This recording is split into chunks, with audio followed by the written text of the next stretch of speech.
నిన్న అసెంబ్లీలో కూడా హరీష్ రావు ఒక్కరు లేస్తే 8 మంది మంత్రులు లేచిరు, ఒక ముఖ్యమంత్రి లేచిరు, దాదాపు 35 సార్లు వాళ్ళు అడుగుడు. అంటే ఒక టాపిక్ మీద చర్చ చేస్తూ ఉంటే, ఇప్పుడు నేను ఒక టాపిక్ మీద చర్చ చేస్తూ ఉన్నా, ఈ టాపిక్ మీద చర్చ చేస్తూ ఉంటే దీనికి అనుబంధమైనటువంటి ప్రశ్నలు మాట్లాడుతూ ఉంటే ఒకరి తర్వాత ఒకరు లేస్తే టాపిక్ ముందుకు పోదు, ఈ చర్చ అర్థవంతంగా ముందుకు పోదు. మనం మాట్లాడుతూ ఉంటే మొత్తం అయిపోయిన తర్వాత ఎవరైతే ప్రశ్న అడగదలుచుకున్నారో, ఎవరైతే అడగదలుచుకున్నారో వాళ్ళు నోట్ చేసుకొని అయిపోయిన తర్వాత నువ్వు ఇట్లా మాట్లాడినావు హరీష్ రావు గారు, మీరు ఈ పదాన్ని చెప్పారు, ఇది తప్పు, ఇది రాంగ్ ఉన్నది, దీని మీద సమాధానం ఏంటంటే అప్పుడు ఆ పర్టికులర్ పాయింట్ మీద ఆయన లేచి సమాధానం చెప్తే అది ఒక అర్థవంతంగా ఉంటుంది, ప్రజల లోపలికి వాస్తవాలు పోతాయి. కానీ ఈయన మాట్లాడడం లేవడంతో స్పీకర్ గారు ఏమంటారు, మీకు 30 నిమిషాల సమయమే ఇచ్చిన అంటాడు. గంట సేపు ఉత్తమ్ కుమార్ రెడ్డి గారు మాట్లాడారు, గంట సేపు ప్రశ్నలు వేస్తే 30 నిమిషాలలో ఎవడైనా తెలివి ఉన్నోళ్ళు, చదువుకున్నోళ్ళు, ఇప్పుడు ప్రశ్ననేమో ఇక్కడ చూడండి, ప్రశ్ననేమో గంట, ఈ ప్రశ్నలకు మొత్తం గంట సమయం పట్టింది. ఈ ప్రశ్నలకు సమాధానం జవాబు రాయాలంటే 30 నిమిషాలలో అయిపోతుందా అండి? అయిపోతుందా? గంట సేపు ప్రశ్నలకు 30 నిమిషాలలో సమాధానం రాయగలుగుతామా మనము? ఓవరాల్గా నోటితోనే చెప్పగలుగుతామా? అది సాధ్యమయ్యేటువంటి అంశమేనా? అట్లెట్లా స్పీకర్ గారు గంట సేపు ఉత్తమ్ కుమార్ రెడ్డి గారు మాట్లాడి ఈ ప్రశ్నలన్నింటికీ నువ్వు సమాధానం చెప్పు అని చెప్పేసి 30 నిమిషాలు హరీష్ రావు గారికి కేటాయించారు. ఇది ఎక్కడ లాజిక్? కావచ్చు అధికార పార్టీ కాబట్టి వాళ్ళకు సమయం ఎక్కువ ఇస్తారు, ప్రతిపక్ష పార్టీ కాబట్టి వీళ్ళ సభ్యుల లెక్క ప్రకారము వాళ్ళకి ఎంత ఇవ్వాలనో టైమో అంత టైం కేటాయిస్తారు. ఏది అసెంబ్లీ నడిపేటువంటి రూల్ బుక్లో అలా ఉంటుంది కాబట్టి ఆ సభ సాంప్రదాయం ప్రకారం ఆ లెక్కల ప్రకారము 30 నిమిషాలే సమయం కావచ్చు. కానీ ప్రత్యేకమైనటువంటి సందర్భం కదా, మీరు చేసినటువంటి ఎలిగేషను ఈ పార్టీకి సంబంధించినటువంటి వాళ్ళ మీద ఈ ప్రభుత్వం ఉన్నప్పుడు వీళ్ళ మీద ఎలిగేషన్ చేసేటప్పుడు వాళ్లకు పూర్తి స్థాయిగా అవకాశం కల్పిస్తేనే కదా వాస్తవాలు బయటకు వస్తాయి. వాళ్ళు చెప్పేది అబద్ధమో నిజమో డొల్లతనమో ఏంటిదో వాళ్ళు మాట్లాడిన అవకాశం ఇస్తేనే కదా తెలుస్తుంది.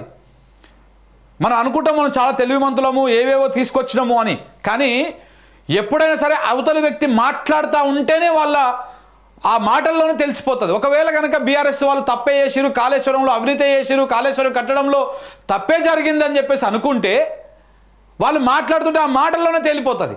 మరి ఆ మాట్లాడే అవకాశం కల్పించకుండా గంటసేపు ప్రశ్నలు అడిగి అర్ధగంట చెప్పటంతో సమాధానం చెప్పు అంటే ఎట్లా సాధ్యమవుతుంది? అంటే ఇంటెన్షన్ ఏంది ప్రభుత్వాన్ని, స్పీకర్ గారి ఇంటెన్షన్ ఏంది, సభను ఏ రకంగా నడిపించాలని చెప్పేసి వాళ్ళు అనుకున్నారు మొన్నటి రోజున చాలా స్పష్టంగా అర్థమైపోతూ ఉంది. సరే 30 నిమిషాల సమయం ఇచ్చిరాళ్ళు, ఆయన నాకు 2 గంటల టైం కావాలి, 30 నిమిషాలు నేను చెప్పలేనయ్యా, ఎట్టయితుంది సాధ్యమంటే అవుతుంది, మినిమం 2 గంటల సమయం కావాలి, మీరు ఇంకా కావాలంటే నేను అర్ధరాత్రి 1 గంట దాకానైనా మాట్లాడతా, 2 గంటల దాకా మాట్లాడతా అని చెప్పేసి చెప్పారు. లేదు అని చెప్పేసి ఆ గొడవల మధ్యలో 30 నిమిషాల 2 గంటల అనేటువంటి టాపిక్ మీద మాట్లాడుతుందికే 15 నిమిషాలు అయిపోయింది. చూడండి ఎట్లా విచిత్రంగా ఉంటుందో. శ్రీధర్ బాబు గారు లేవా, ఈయన లేవా, మళ్ళీ ఆయన తర్వాత పొంగులెడ్డి గారు లేవా, ఉత్తమ్ కుమార్ రెడ్డి గారు లేవా, మళ్ళా కోమటిరెడ్డి వెంకటరెడ్డి లేవా, జూపల్లి కృష్ణారావు కూడా లేచే చివరికి ఆయన కూడా లేచి ఏడేట కలుస్తాయి ఎట్టట నీళ్ళు వస్తాయి ఆయన అడగబట్టి. అంటే చాలా విచిత్రమైనటువంటి పరిస్థితులు కనపడ్డాయి. అసలు ప్రశ్నలు ఎవరు అడగాలి, ఎవరు సమాధానం చెప్పాలి? బేసిక్గా అసెంబ్లీలో ఇది అసెంబ్లీ అనుకున్నప్పుడు ఇక్కడ స్పీకర్ గారు కూర్చున్నప్పుడు ఇటు పక్షాన ట్రెజరీ బెంచ్ ఉంటుంది, అంటే గవర్నమెంట్ ఉంటుంది, ఇక్కడ ఇటు పక్షాన ప్రతిపక్షం ఉంటుంది. అంటే ఇప్పుడు బీఆర్ఎస్ పార్టీ కానీ బీజేపీ కానీ ఎవరెవరైతే ప్రతిపక్ష పార్టీలు ఉన్నాయో వాళ్ళందరూ ఇటువైపు ఉంటారు. ఇక్కడ నుంచి ప్రశ్నలు ఇక్కడ రావాలి. వీళ్ళు ప్రభుత్వాన్ని నడుపుతున్నారు కాబట్టి వీళ్ళు ప్రశ్నలు అడగాలి, వీళ్ళు సమాధానం చెప్పాలి. కానీ ఇక్కడ రివర్స్ అయింది మొత్తం. వీళ్ళే ప్రశ్నలు అడుగుతున్నారు, వీళ్ళు సమాధానం చెప్పాల్సి వస్తుంది. ప్రభుత్వాన్ని నడిపిస్తున్నది కాంగ్రెస్ పార్టీ వాళ్ళ లేకపోతే బీఆర్ఎస్ వాళ్ళ, ప్రతిపక్ష పార్టీనా? పోనీ కాళేశ్వరం మీద చర్చ కాబట్టి అధికార పార్టీ ప్రశ్నలు అడిగి వీళ్ళే సమాధానం చెప్పాలన్నప్పుడు ఈ ప్రశ్నలు అడిగినంత సేపే వీళ్ళకి ఇస్తే కుదురుతుంది టైము. మనం ఎగ్జామ్ రాయనిక పోతాం, క్వశ్చన్ ఎంత పొడుగుంటుంది, ఆన్సర్ ఎంత పొడుగుంటుంది.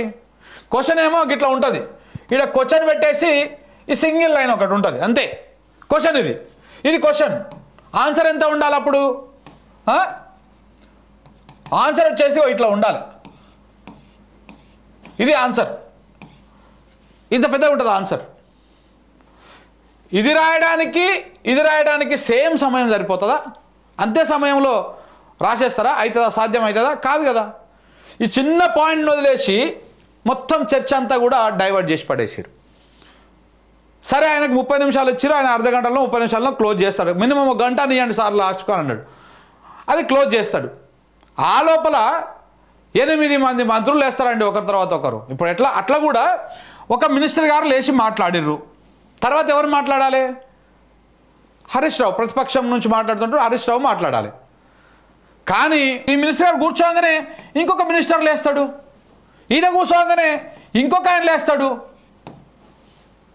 ఇప్పుడు ఈయన ఒక 4 ప్రశ్నలు వేసి, ఈయనొక 4 ప్రశ్నలు వేసి, ఈయనొక 4 ప్రశ్నలు వేసి, ఈ ప్రశ్నలు మళ్ళీ ఈ 8 మంది మంత్రులు వేసేటటువంటి యావరేజ్ 2 ప్రశ్నలు వేస్తే మళ్ళీ ఈ ఒక 15-16 ప్రశ్నలు ఇవే అయిపోయాయి. ఆల్రెడీ ఉత్తమ్ కుమార్ రెడ్డి గారు ఒక పెద్ద ఎంత 665 పేజీల రిపోర్టులోని ఆయననే 100 ప్రశ్నలు అడిగే, మళ్ళీ ఇప్పుడు వీళ్ళకి సమాధానం చెప్పాలి కదా. ఇట్లా మన రోజు అయిపోయిన తర్వాత వాళ్ళకి మాట్లాడే అవకాశం కల్పించలేదు. మళ్ళా రకరకాల పొలిటికల్ స్టేట్మెంట్లు ఇవన్నీ జరిగిపోయిన తర్వాత బీఆర్ఎస్ వాళ్ళు దాన్ని నిరసన వ్యక్తం చేసిరు, వాళ్ళు బైకాట్ చేసిరు, వెళ్ళిపోయిన తర్వాత బీఆర్ఎస్ ప్రశ్నించాల్సినటువంటి ప్రశ్నలన్నీ అక్బరుద్దీన్ ఓవైసీని అడిగిండు. అక్బరుద్దీన్ ఓవైసీ చాలా స్పష్టంగా ఏకి పడేసిండు ప్రభుత్వాన్ని, కమిషన్ని. ఇది ఏం కమిషను డైరెక్ట్గా శిక్షలు విధించేస్తుందా? ఇందులో కేసీఆర్ దోషం చెప్తుంది కమిషను, హరీష్ రావు దోషం చెప్తుంది, ఈటల రాజేందర్ దోషం చెప్తుంది. అసలు ఈ మొత్తం కమిషన్ ఇంత 665 పేజీలు పుస్తకాన్ని రాసి అసలు అందులో ఏం తేల్చిర్రు? 6 కోట్ల రూపాయలు రికవరీ చేయండి అని చెప్పేసి తేల్చిర్రు. అంటే మీనింగ్ ఏంది? ఈ కమిషన్ ఏర్పాటుకు ఈయన ఫ్లైట్ ఛార్జీలు, ఈయన రావడానికి పోవడానికి తిండి ఖర్చులకు అన్నిటి కలిపి ఆ ఘోష్ కమిషన్కి అయినటువంటి ఖర్చు ఎంత, ప్రభుత్వం పెట్టినటువంటి డబ్బులు ఎంత? 4.5 కోట్లు. రికవరీ ఏమని చెప్పింది ఎంత? 6 కోట్లు. ఇది సాధించినటువంటి ఘనత అని చెప్పేసి అక్బరుద్దీన్ ఓవైసీ గారు మాట్లాడడం జరిగింది. ఇది జరిగినటువంటి వ్యవహారం. దాంతోపాటు కమిషన్ చేసినటువంటి విధానము, కమిషన్ మీద ఆ రిపోర్టు మీద మీరేం చేయాలనో చెప్పండి, ప్రభుత్వం ఏం చేయాలనో చెప్పండి అని చెప్పేసి ముఖ్యమంత్రి గారు ఒక పేలవమైనటువంటి ప్రశ్న అడగడంతో అక్బరుద్దీన్ ఓవైసీని కూడా మాట్లాడిండు. అన్ని మేమే చెప్పినాక మీరెందుకు, ప్రజలు మిమ్మల్ని అక్కడ కూర్చోబెట్టింది మీరు ప్రభుత్వాన్ని నడిపిస్తానందుకు, మీరు ఏం చేస్తారో చేస్తానికి అని చెప్పిండు. మొత్తానికి ఆ కమిషన్లో ఆ ఇచ్చినటువంటి రిపోర్ట్లో ఉన్నటువంటి బొక్కలన్నీ పాయింట్ టు పాయింట్ 1.5 అవరు ప్రభుత్వానికి ఉక్కిరి బిక్కిరి సల్పకుండా ప్రశ్నలు వేసిండు.